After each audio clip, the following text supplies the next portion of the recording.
si vous veniez ou pas? Non, il était pas oublié.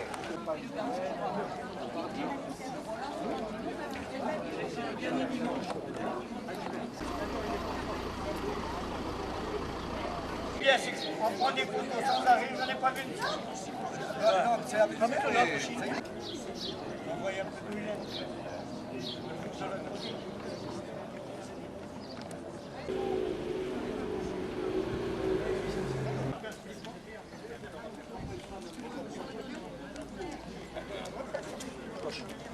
Je suis la voiture.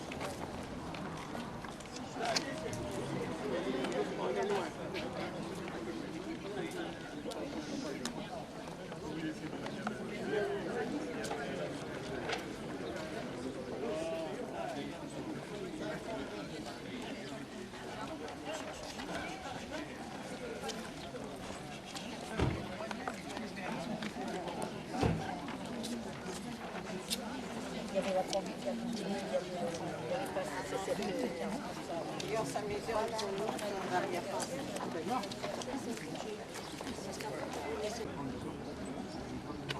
Ah oui, voilà. Regardez ça, monsieur la mairie aussi, monsieur, c'est trop bon.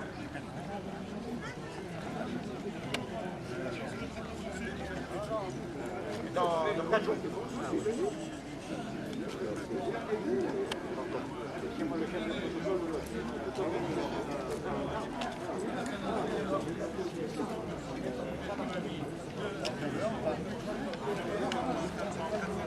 Le drapeau français, il n'y a pas de problème.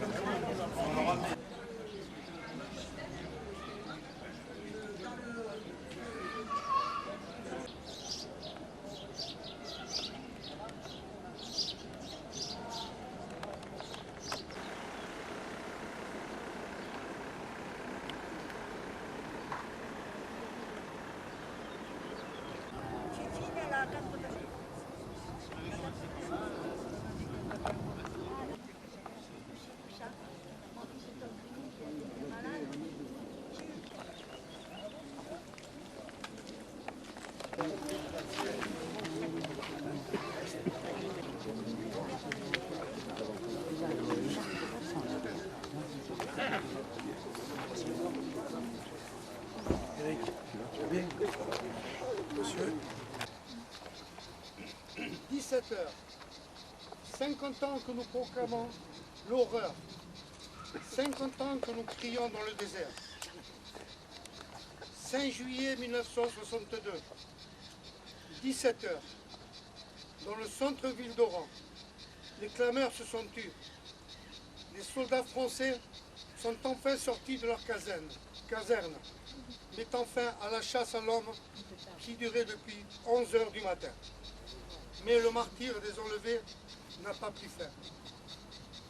En ville nouvelle, au Petit Lac, ce qui se passe dépasse tout ce que l'on peut imaginer. Ce ne sont plus de simples suppositions et l'écubration de notre part. Nous en avons maintenant la preuve.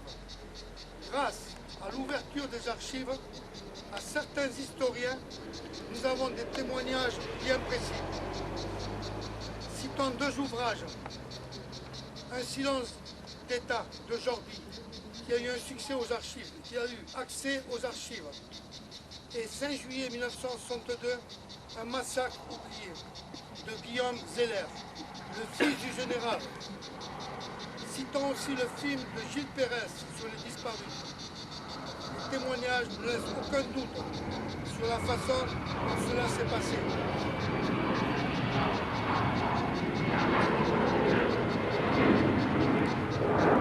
Non, ce n'est pas l'OS qui a déclenché ce massacre.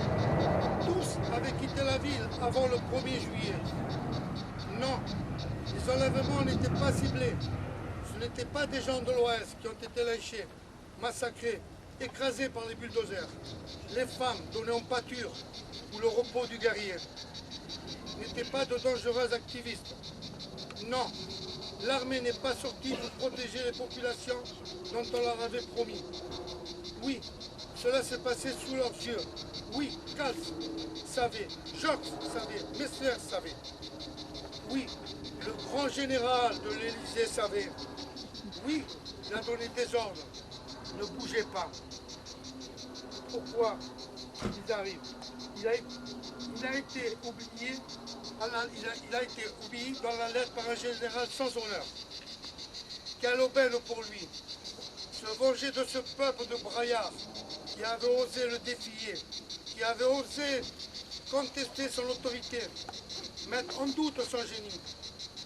Il n'avait nulle envie de les accueillir en métropole, qu'il aille se faire tuer ailleurs. Avec toutes ces preuves que nous découvrons maintenant, mais qui ont été enfouies depuis près de 50 ans dans les archives militaires, preuves comportant le témoignage d'Algériens eux-mêmes pour Oran, preuves rapportées par les rares rescapés de ces enlèvements, restés dans des camps de travail dans des conditions horribles. Nous sommes sûrs qu'on savait où trouver ces rescapés.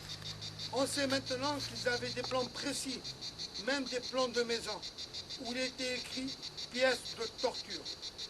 Certains pouvaient être sauvés, ils n'ont rien fait. Nous pouvons sans crainte de nous tromper accuser le pouvoir gaulliste de complicité de crimes contre l'humanité.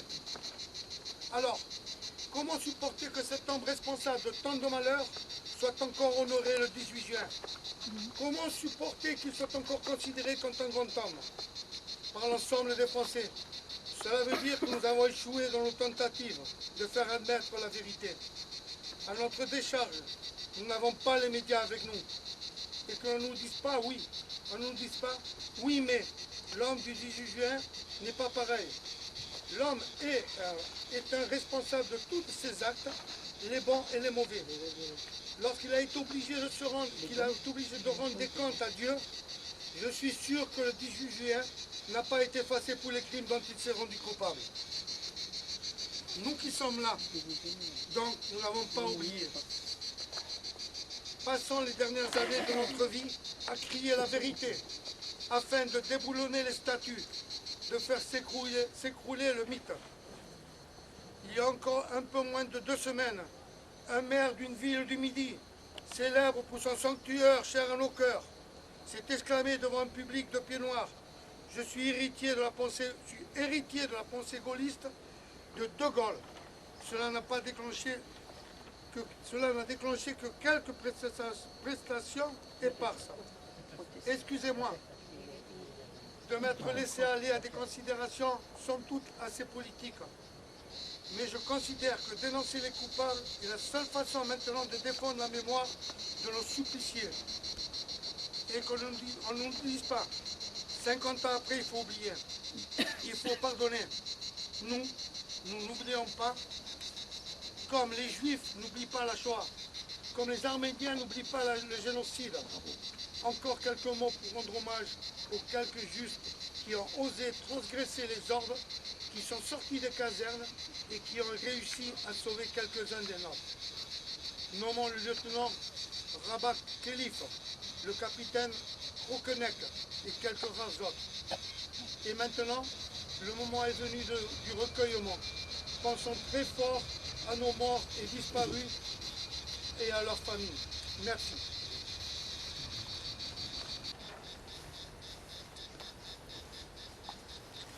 Déposé déjà une par l'amicale des Oraniens et l'autre de la Dimag.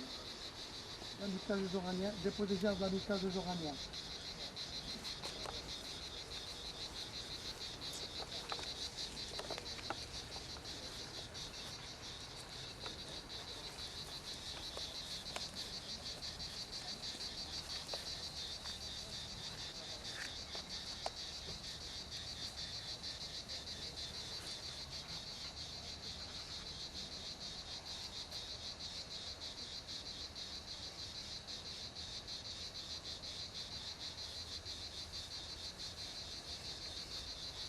Dépôt de gerbe de la Dimag.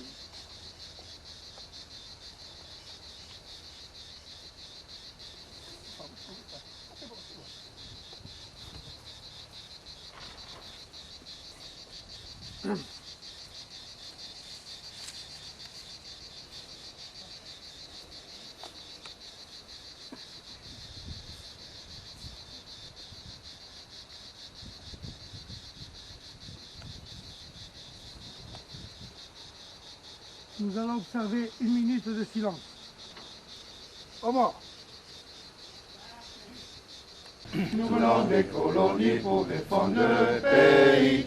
Nous avons laissé là-bas nos parents, nos amis. Et nous avons au cœur une invincible ardeur dont nous voulons porter haut et fier le beau drapeau de notre France entière. Et si quelqu'un venait à y toucher, nous serions là pour mourir à ses pieds. Des amours, à nos amours, pour le pays, pour la patrie, pour les rois, pour les Africains. Moi, je ne veux pas le voir, moi. Je t'accompagne jusqu'à là. Moi, j'ai fait une vacances.